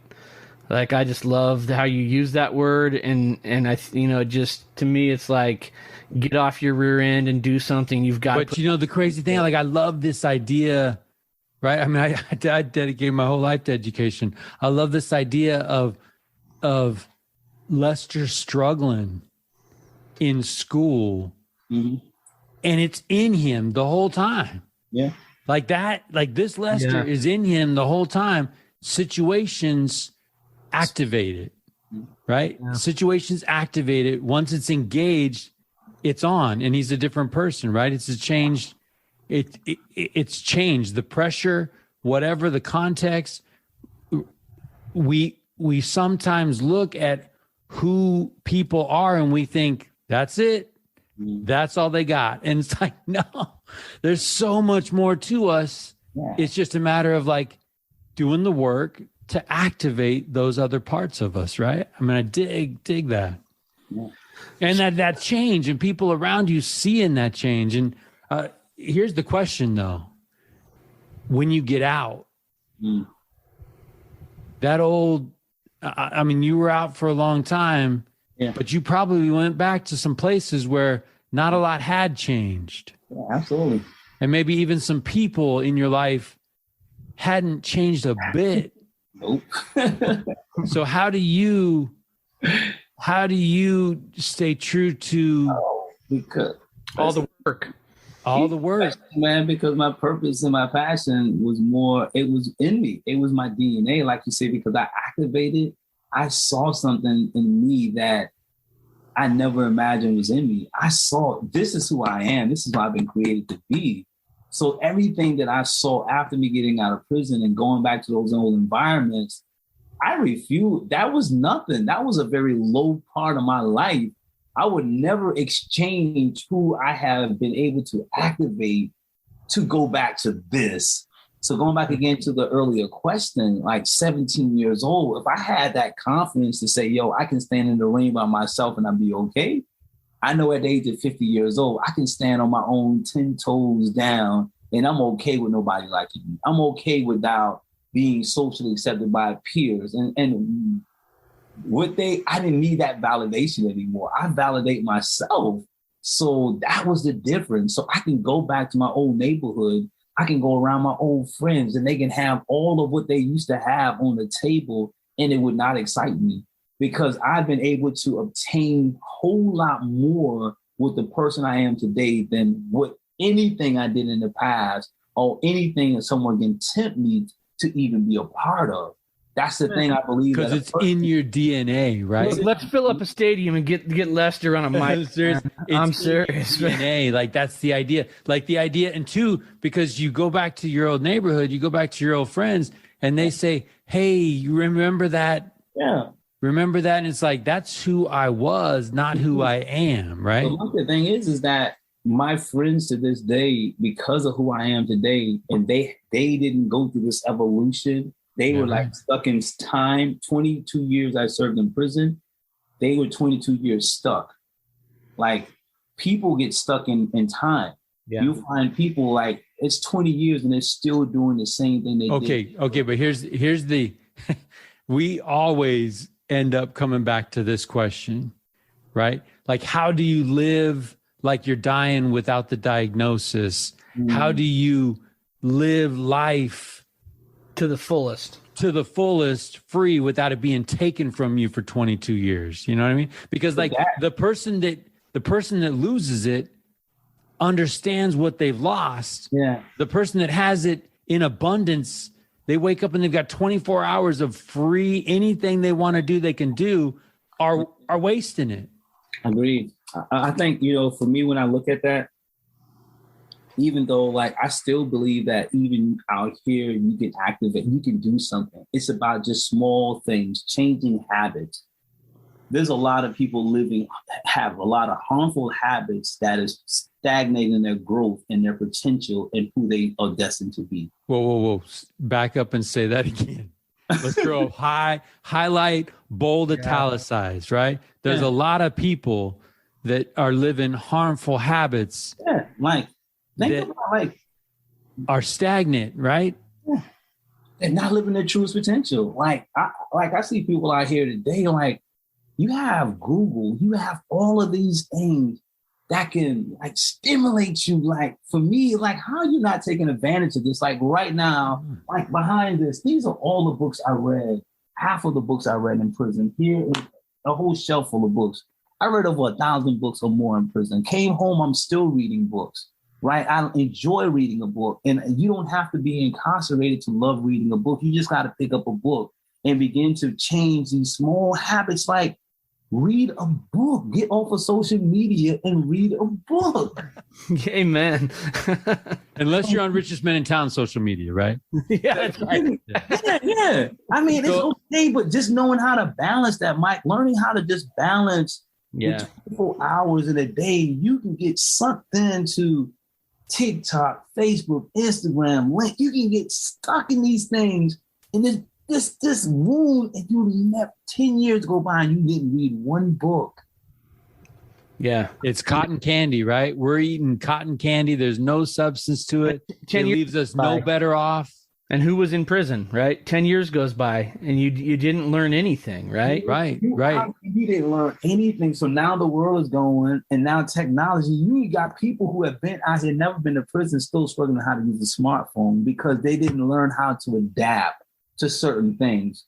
Like computer, like everybody's using Zoom now. You got people who have not made the investment in just learning this simple tool to allow you to communicate. So what happens as these things are continually evolving, you're getting left behind. So now check it. Now you go to you seeking employment, and you're wondering why you're still at $10 an hour at a job because you never made the investment into learning so that you can scale your pay. So you're mad at the company that is still paying you $10 an hour, but you're not making an investment. One of the things that I found out when I walked out of prison, I knew I had a drive. I knew that I had a drive. I had goals, I had ambition. I went on this job, and there was a group of men on this job that I saw they wasted so much time on this job that they were on this job like 10 years, and they was making like $13, $14 an hour back then. It's almost 8 years ago. And I'm sitting there and watching. They didn't push themselves to get any further than that. They was content with that. Me, I wasn't. I was not content with that. Within 90 They probably didn't like that. they was like crazy. Like when I got out, they were like, they saw me and they thought I was crazy because I'm like, hey, y'all, they wanted to leave on Friday nights to go to the club. I wasn't going to a club. So at the end of the night, 11 o'clock, we got to wash down these machines, and everybody rushing because they want to go get drunk. They want to go get high. They want to go to the club. And I'm sitting there like, hey, y'all can go ahead. I needed the hours. I needed time. I needed to get these extra hours so that I can get more money. So I'm sitting there 1 o'clock at night washing down machines. And I remember my supervisor's like, where's everybody at? I said, they left. And I did this for almost 90 days. And individuals who was on this job 10 years, I was able to pass them in 90 days. I was making more money than them in 90 days than they've been there 10 years. That's crazy. So, hey, Lester, I love that. You talked to me about reading books. Yeah. I'm gonna steal a question from he's not my good friend. I don't even know the guy, but Tim Ferriss, right? Blog, podcast, or whatever. He's got a famous question of like, what's the book that you gift the most? If you were to give a book to somebody right now, what would it be? Man, I wrote 3 books, so I'm giving my books. All right, give me your titles. Give me your titles. I'll take those as answers, and then give me another one. My first book, The 5 Stages of Incarceration. I'm going to give that book as a gift, and then The 5 Stages of Growth, and then and the workbook called With the 5 Stages of Incarceration. Outside of that, I would give them. This is one of my favorite books right here. I always go back to this book, right? The Spartan's Way. This is like one of my favorite go-to books. Like every 30 days or something, I got Joe DeCino. I got to go back to this book, right? And I have like on my shelf right now, I have a whole lot of books, but this is one. Atomic Habit is one. Those are like, and what it's called right here, Steve Covey, 7 Habits of Highly Effective People. I taught this book inside of prison, still live by this book. And The One Thing. So I love books. I go to Amazon. I go there and just order books, man, because this is my intellectual property, right? So we are right there with you, and we will plug yours in our show notes, and we'll make sure that we steer people to your work. We appreciate that. In fact, I see an Easter egg in here. I see another Easter egg. Yeah, we'll drop that in here. Yeah, no, I love. I'm curious, Lester. Coming out of prison. With you've got this vision of path to redemption in your head. You've been teaching this curriculum, if you will, in the prison system. How does that transition once you're out of prison? How do you start building that, and where does it go? Oh man, I think actually when I walked out of before I walked out of prison, several things happened. Like I had a mentor. His name was Rick Jordan. He passed away almost 4 years ago, man. But Rick Jordan was this guy that poured into me and the men in prison like never before. Rick Jordan was a religious man who came into the prison under this organization called Kairos. It's a group of Christians that will come and visit the men in prison. But Rick was like, he was a businessman. He wanted to engage more in not just the scripture, but he wanted to teach people some life skills about business. So at this time, I was figuring it out, like how, again, understanding me, like what led me to incarceration. I got all the other stuff of brokenness, but there was a financial thing. I realized that I didn't have a financial IQ. I didn't have that knowledge of how to save and invest and even start a business, but I had this entrepreneur thing about me. So I read several books on business, from Rich Dad to Poor Dad, these different books about just how to create wealth, right? Robert Kiyosaki and other books. And then I started writing a curriculum called Entrepreneurship 101. And it was a 12-week program, how to start a business, from a business idea to how to license the business, to how to create a market, test market. And I was stuck because I was a lot of pieces I didn't have. So I remember talking to this guy, Rick Jordan, who came into the prison like maybe every couple of months. I said, man, Rick, I got this idea that I want to do in prison. And he was like, what is it? I said, I want to teach a business class. And I started telling him about this business class. He said, I'm sold. And he said, I'm sold. He said, this is what I need. He said, this will give me life. And exactly what it did. For about 4 years before I was released from prison, Rick came to that prison every Saturday morning from 8 to 3 o'clock in the afternoons. And Rick was staying, he had his business in Virginia. He would drive down from Virginia to North Carolina on a Friday night, get home late, early Saturday morning, take a couple hours of sleep, jump back in his car and drive to a prison in South Carolina, spend all day in the prison, and then go back home, spend a little bit of time with his wife and his son, and then have to leave out that Sunday night to drive back to Virginia for his business. So it was a little bit of tussle with his wife for a minute, right? Like, what are you doing to these guys in the prison, blah, blah, blah. But he came in there showing us, man, like, yo, this is what you need to do. So just to fast forward this, Rick taught me, he said, my biggest challenge is going to be when I get out of prison is not how people treat me, it's how I treat myself and how I speak to myself. He said, how you speak to yourself is going to determine your success and how you see yourself, right? So he was like, these are some things you need to start working on. So this is where, again, Rick was more about keeping count of how I spent my hours in prison. Like I had to report to Rick every Saturday with a log of how I spent my time from the time I get up in the morning to time I go to bed. What did I do in that time? And he would literally go over like a school teacher, seeing the blocks where I'm wasting time and encourage me to 10X it, right? And I'm like, didn't understand it, but that's what he did. He was like, you have to learn how to maximize your time in prison because you're not going to have that much time in the free world. So if you learn how to like maximize it here, you're going to be 10 years ahead of the people who walk out of prison. So that's exactly what I did. And he encouraged me to write out my 10-year plan after prison, review it every night while I was in prison, prepared me to go for my parole board because I had to go in front of parole board. He would drill me into answering questions and prepping me for this parole board. I eventually made parole. And the second thing, he was like, hey, when you get out, make sure you get a suit. Get a suit, get a nice pair of shoes, and go in a coffee shop and read a book. I was like, why, man? Go back again to speaking to yourself. Yeah. Right? That negative. He's like, you need to see yourself different. That's it. Yeah. And so I remember like he called me when I got out. He was like, did you get that suit yet? I was like, nah, I ain't got that suit yet. Like, let's go and get the suit. Go get the suit, get the nice pair of shoes and pick it out. And I'll go to a coffee shop and read a book every day.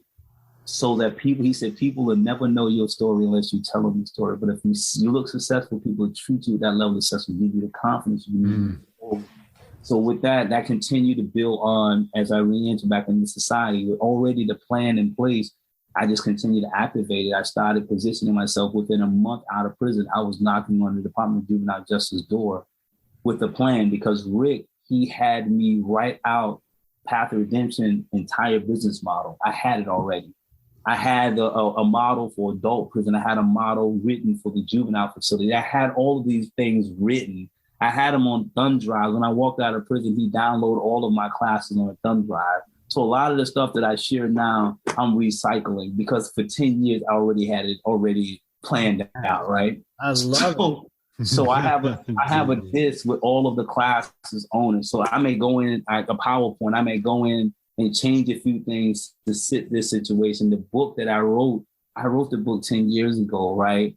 I just came home and put it into a book form now. Now I teach it in a different style because of the more life experience I have. But everything that I'm teaching right now, just being honest, I'm recycling over 10 years of information that I compiled that has put me ahead of the group. So when I got out, I already had a 10-year head start. People didn't realize that. Even though I was in prison for 22 years, I had 10 years of information education that put me ahead of the game. So when I got out, I got the nonprofit. I started a pressure washing business. I started these various things, wrote the book, started going back into the prison. As soon as I got out of prison, I was back in there. I was sending videos every month. Every week, I was recording videos documenting my story of being entered back into the same prison I left and was still teaching these men inside of the prison. So all of that content was already there and I use it and I still, again, repurpose it and various other ways now in my life.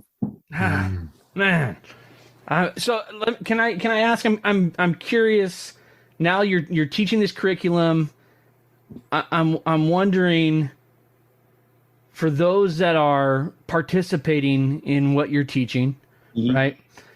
What's been the most rewarding thing for you, and what's been the most difficult thing for you as you've been teaching others? I would say the most difficult thing is being able to continue to add that value. One of the things that I dislike about the prison system, one of many. Yeah, that's got to be a list, man. Yeah, I say this a lot, man, is that I think that the prisons, when we talk about reevaluating, reimagining the prison system, I think that the system is so caught up in their perception and their paradigm of what prison should be, and don't really see the value that myself and thousands of people bring to the table. Like, for instance, let's look at it like this, Mike, talent. If you're in a business model would be, if I invested over $1 million into you over a course of 20 years, the best business model is to not let you walk away from this business without finding a way to capture some of this information. If we're still dealing with the same problem and you successfully navigated this system and have a level of success after leaving this, the business model is like, let me reach out to you and find out what you did over a course of time. And not only that, but because you're a success. Yes. And as taxpayers, for 22 years, you were paying over $40,000 or plus dollars for me to be housed in the system, right? That's from tax dollars. Yeah. Because you think about, each state has a certain amount of money they pay yearly for one individual that is incarcerated. So in South Carolina, we say $40,000. We calculate that's almost $250,000, almost $500,000 of money, taxpayer dollars invested in me serving time. I walk out of prison 8 years later. I've accumulated massive success. And you mean to tell me, like, we're not going to, like, call you to the table and feel like, hey, we want to reduce recidivism. We want to create better programs in the system. Like, why can't we get a council of people who have that lived experience to come and help us reshape our prison structure, right? We just don't do it. So that's the thing that frustrates me the most, and the most difficult thing for me is that I want to give this back. I want to give every individual in prison their own individual path to redemption inside of the system. But the system have these policies like, if you get out of prison, you can't go back to the prison. You got to wait for whatever. And I get it. But if you find this person over 8 years have been successful, why not let this person come back into the system? Yeah, I love that idea of the council, like of those that have made it, that have found success. Yeah. And I don't want to take up too much time, but it was this thing again. I read this book called The Influencer, and it's a book of various stories about leaders who were influencers. And a quick story with this is Jimmy Carter, his foundation, they were doing this study about guinea worms. People were dying in Asia and different parts of the world, in Sahara, Africa. They were dying from these little small worms called parasites that were getting into the people's body because of the water they drank that was eating them up, and they were eventually dying. So what Jimmy Carter and the foundation did is they started studying the behavior of the people. These two tribes of people, tribe A and tribe B. Tribe A and B were drinking from the same water pond, right? But tribe A was dying and tribe B wasn't dying. So what they had to do, they had to study the positive and negative deviant behaviors and figure out what was happening that you all were drinking from the same water, but one is dying, one is living. So they traced it back to the origin. It was the water that was killing them. Now, what are they doing different? Which tribe A is doing that tribe B isn't doing? Tribe B, traditionally, the women will go get the water. They will get their shirt and they will pull the water. When they scoop the water out of the pond into the bucket, they will hold their shirt. And what happened? It was filtering to protect them from the parasites, versus tribe A was just getting the water, taking it to the village and drinking it, and the parasites get into the body. So this is where that study came: positive and negative deviant behavior. Once you understand the core, what was the source, and you be able to step that back, now you can begin to understand that it's behavior. Once you help people change the behavior, then you can change their lives, right? And you can save lives. So that's what I always look at the system. We have thousands of people who have been in the system who drunk from the same water in prison, but then some of them survived and successfully moved on with their lives, and then some of them were returning back and forth to prison. Logic would be, let's study their behaviors, figure out what was that positive behavior, what were the 3 things that you've done differently that this individual is not doing, so that we can create a better program, a reentry program, a program that better help people serve people. So I hope that answered the question. Yeah, I love that. I do too. Hey, so Lester, with Path to Redemption and the work that you're doing, I got to ask if you could share with us. And so I hate this. This is going to be a corny example, but I'm thinking of Shawshank Redemption. I'm thinking of Andy Dufresne. One of my favorite movies, man. Right? When Andy Dufresne steps out of that mess that he was in, right? He crawls through that football field length of sewage and comes out on the other side, and he has that moment of redemption, right? So Lester, as you think about your life, could you share with us a moment in your life when you felt redemption? Paint a picture. Where are you? Okay, got it. I was inside. It was 2014, March the 18th. I was sitting inside of the visitation room in prison, waiting to go in front of the parole board. This was my second time going up for parole. I was sitting in a chair, watching individuals walk into this parole board and they're being denied. And I am practicing what's called affirmation. I was reciting these affirmations to myself that, I was reciting these affirmations that I will be free today. I was reciting these affirmations repetitiously that I'm going home, that this is my day, this is redemption. And I was sitting there playing, doing a crossword puzzle as I'm saying these things and watching people go and say, oh, they're saying these negative things, like, oh, these people are not going to grant me parole. I just got denied. I'm hearing all of this stuff taking place. And I'm now working on this crossword puzzle as I'm saying these affirmations, just getting my mind off of what everyone else is going through. And in this process, I practiced for months with my eyes closed, speaking to this parole board. Rick Jordan gave me the names. We studied the names of every parole officer on this board, right? So I practiced it, and I practiced it in dark. I would call this name. I would say this name. Rick would throw me a question, and I would answer it like I'm talking to this parole board, like I'm talking to you now. I walked into this room, and the lady said, Lester Young, she said, we may have to wait for a few hours for you to speak to the parole board, because she said the monitor doesn't work.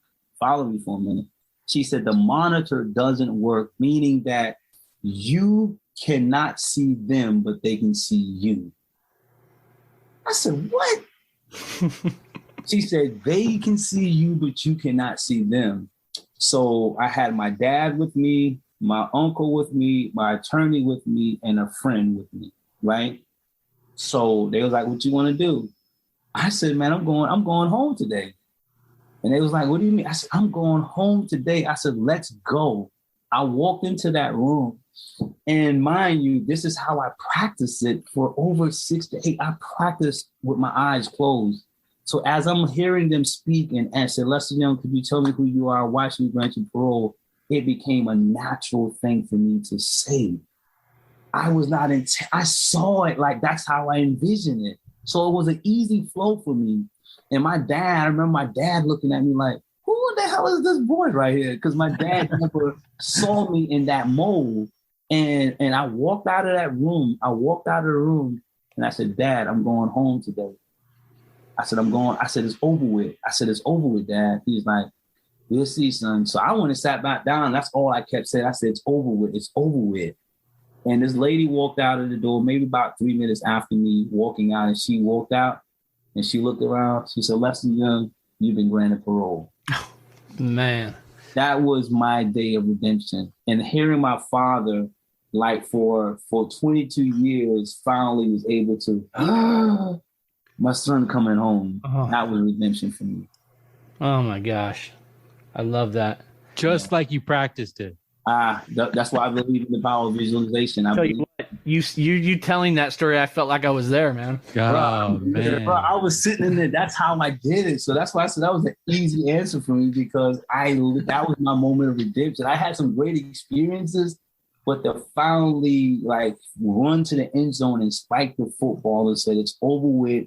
Now the redemption, part 2 of redemption, is going to be on the outside. Now you talk about active. If I was able to be what I needed to be in prison with limited resources, I'm like, the world will be my oyster. I'm gonna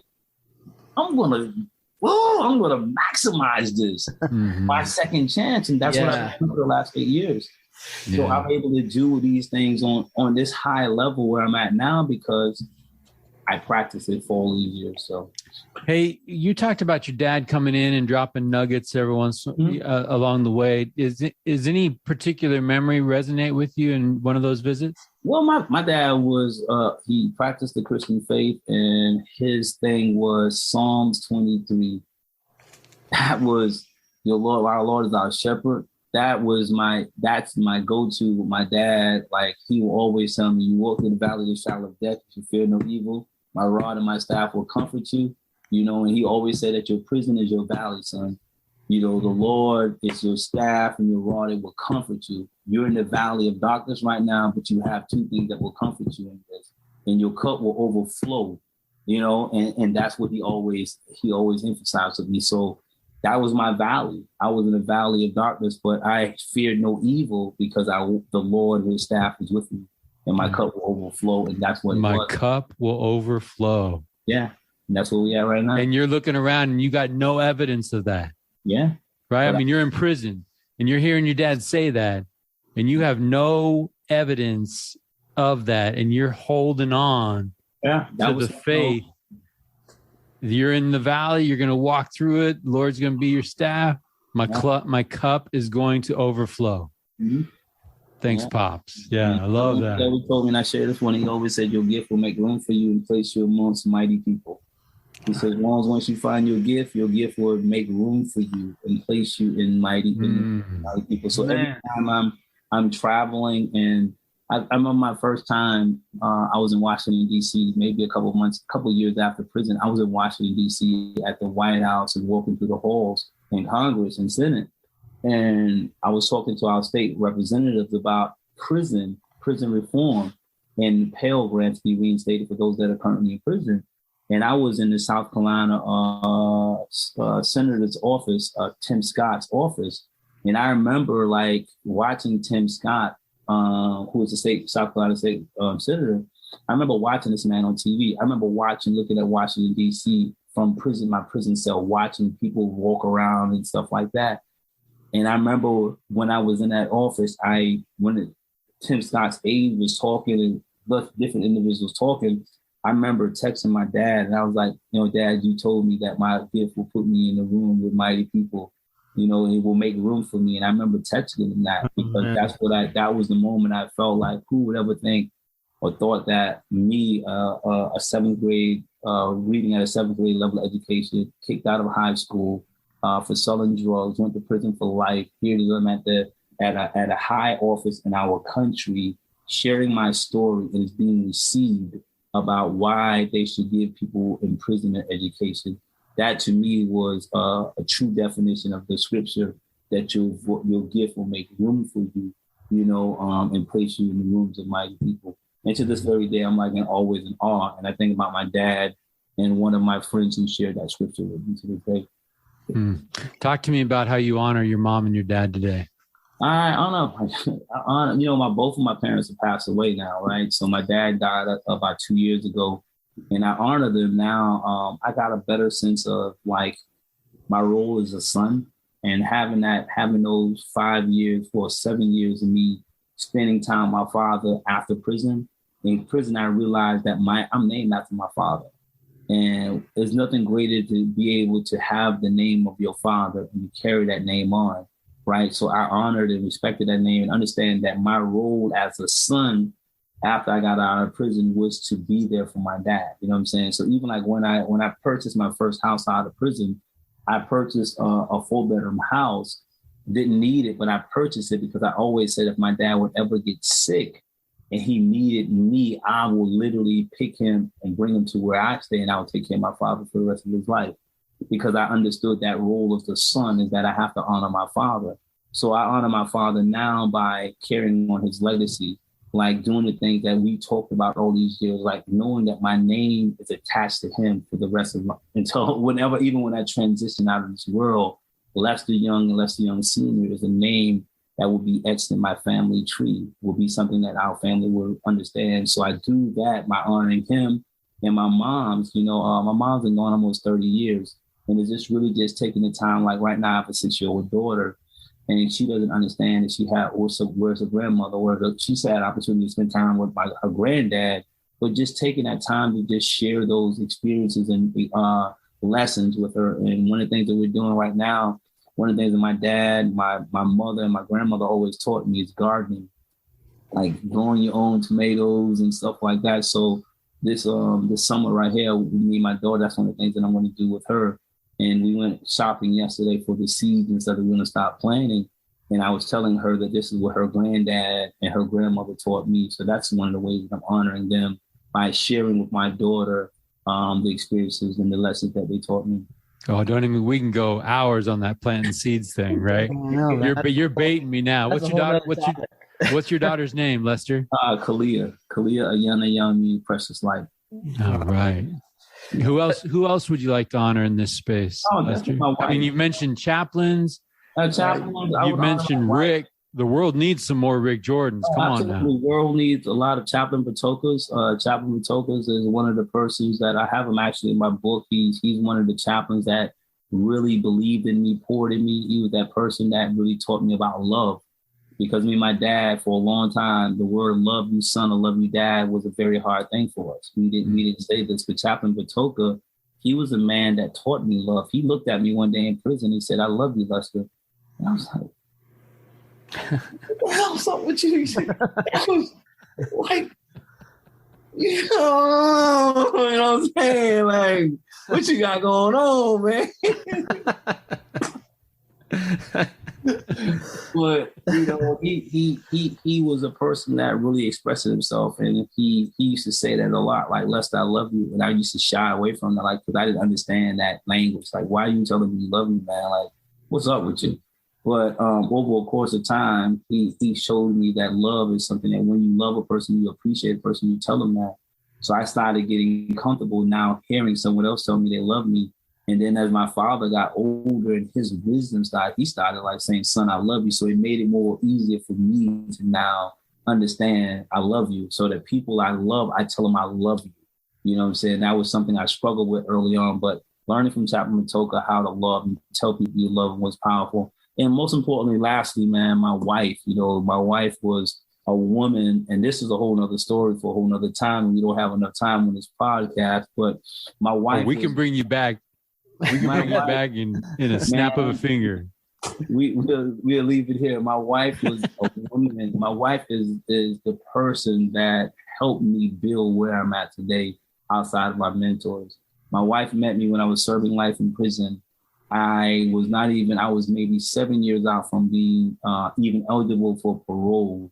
And she was the person that invested in me, believed in me, that wrote me everything in prison, that sent me books, like books that she knew I needed, that helped me pay for my business. I got a 2-year degree in business management. She helped pay for that class, corresponding classes. To this day, I'm out of prison. She's the editor of my books. She's the editor of my websites. She's the administrator of my businesses, all of the businesses we run. She's running the businesses. She helped me build credit. She taught me about credit. She put me in the right places to be able to learn these different things, like help me rebuild my life. So I can go on and on about because she's a very intricate part of my success. And she's the person that stands in the back and makes sure that when, like she says, her role as a wife and as a friend is to make sure that I look good in the world that I go into, right? But she does all of the behind the scenes stuff that makes me the person that I am. So like even thinking about, never really thought about owning my own house. You know, she was one of the persons that encouraged me. You got a 2-year plan. You need to put in there being a homeowner. You know, I never in my life ever thought about owning a home. Now I own a home. looking at buying another home, you know what I'm saying? Having a family. She gave me a daughter, never had any children in my life. And she's the only woman that will ever give me children to this day. You know what I'm saying? So it's a lot that comes with that. And we're now together coming up on 15 years of me, 7 years of incarceration, 8 years out. And we've been together since, and that's What's her name, Lester? Felicia, but I call her Baraka. Baraka means blessing. It's an Arabic word which means blessing. So the day I met her in prison, that was her name, Baraka. The day I call her Baraka.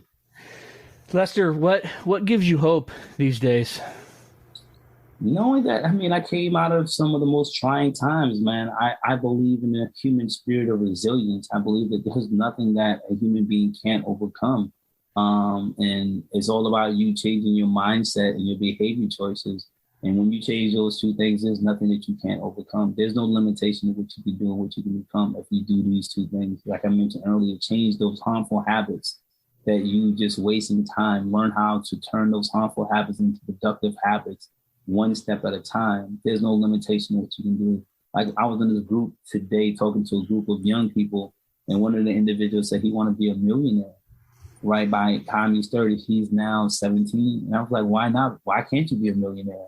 Like, let's you really break this down. There's no there's no limitation to you not doing what you want to do in this country. You can become a millionaire.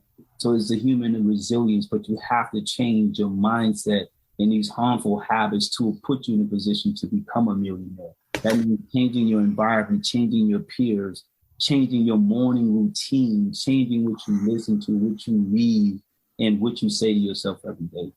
You know what, Lester? I'm going to take this podcast and I'm going to just put it in my ear and I'm going to play it over and over and over, man. I'm going to hang up the phone and I'm going to call Lester and he's going to become my coach. That's what I mean? I want to talk to Lester daily. All right. That's my goal.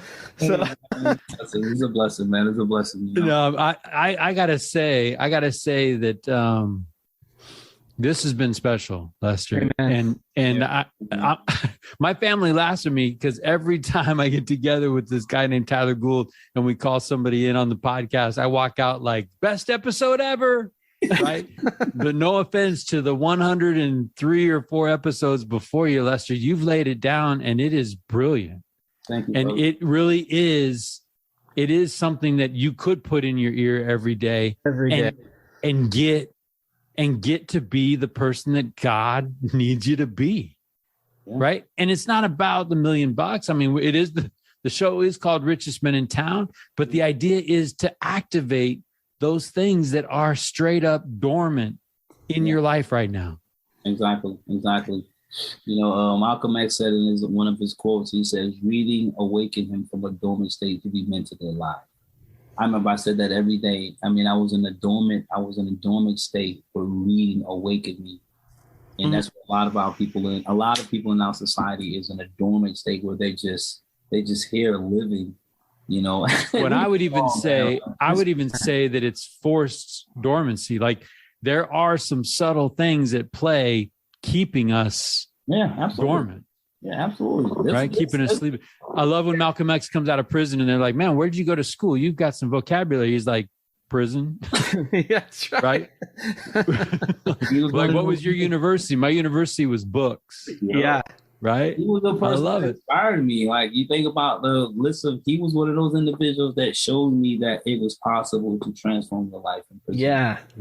From Detroit Red to the pimp to the drug addict to all of these different things. But and that's just a fascinating story to see the human transformation stages of his life all the way to his demise, right? Like that is like, I don't think there's a lot of people give that story enough credit to understand. Yeah, you gotta put that autobiography on your, I mean, if folks haven't read the autobiography of Malcolm X, it's a must read. I mean, it truly is insightful. The different parts of a human being's transformation and how trauma played a role in a lot of these things. And going back again, that the trauma suppressed the potential that he had, and he had to discover that in prison. From seeing his father get killed, to his mother losing her mind in a psych ward, all of those different things that he encountered suppressed it. But when he got to prison, he got in his silver state of mind. He activated that potential, and it blossomed to a point where he became a great orator, a great leader in a lot of ways. And he just constantly was in this phase of evolving all the way to his death. Man, it's the power of the human spirit. I love it, man. Well, hey, Lester, this show is called The Richest Man in Town, not because we get together and talk finances, although I could benefit from some of that. The idea comes from It's a Wonderful Life and George Bailey. George Bailey, starts the movie, and he's got a situation, and he's thinking about throwing away God's most precious gift, right? He's thinking about jumping off a bridge. He has an opportunity to see what the world would be like without him. And in the end, he's clamoring to go back, right? He's praying, desperately praying. I think we've all been in these desperate prayer situations, and he's praying. He just wants to live again, and he gets a chance, right? He gets a chance to go back, and his little brother, Harry Bailey, in the middle of all the madness, raises a glass and toasts George Bailey as the richest man in town. And Tyler and I dig everything about that. We love everything about the story. We love the irony of the fact that George Bailey's life was pretty messy at the time.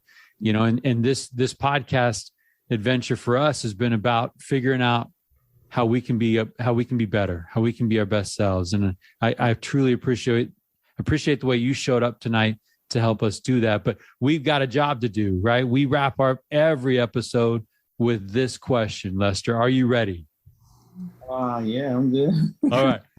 What does it mean to you to be considered the richest man in town? What? I think for me, to pay it forward, like take all of my life experiences and pay it forward. Like to me, when you talk about movies, I think about this movie called Pay It Forward. Like one person, you give it one person, that turns into 10 turns into 100 turns into 1,000. So what makes me the richest man is the ability to be able to pay it forward to others so that they can continue to spread this into the world, that even after my earthly existence, what I have paid for will continue to pay dividends in the lives of people I would never meet, but they would hear about me, that one thing that I paid for. So that makes me the richest man, is being able to pay it forward and plant all of these seeds that I may never see in this lifetime blossom, but it will blossom because someone is watering that seed and paying it forward. Yeah, I love the idea of influence paying dividends in the lives of people you will never meet. Yeah, I will never meet some of these people. I'll tell you this much, Lester. I will be telling people about Lester Young from this day forward. And that's for sure, man. I love what you say. I love your message. I love your work. I appreciate you, and man, you've inspired me to do some things. I've taken a few notes tonight about what you've been talking about, and I'm grateful for you. And Mike says, jokingly, we can always have you on, but we're gonna have you back, man, for sure. Yeah, we're not done. We appreciate you. You don't mind if I take a picture of all of us on this camp? Yeah, absolutely. Let's see if I can take this joint. I appreciate it. We post this on my page. We got to share this, right? Yeah, absolutely. Well, Lester, it's been fun, man. We appreciate you. We're going to make sure we get Path to Redemption out to everyone that listens to our work and share with what you've got going. And hopefully people can be involved with you in helping people progress. So pay it forward, my brother. That's all I ask. Let's go. Let's do it. Let's go. Thanks, Lester. Hey, East Coaster, man, you got some bedtime, right? It's 10:30. I have a real split time. It's 10:35, and I still got a few things to do. But I'm giving it to you, brothers. I really appreciate it. It was time well spent tonight, man. Thanks, Lester. We appreciate you. Well, you keep going. You too. Same. Blessings.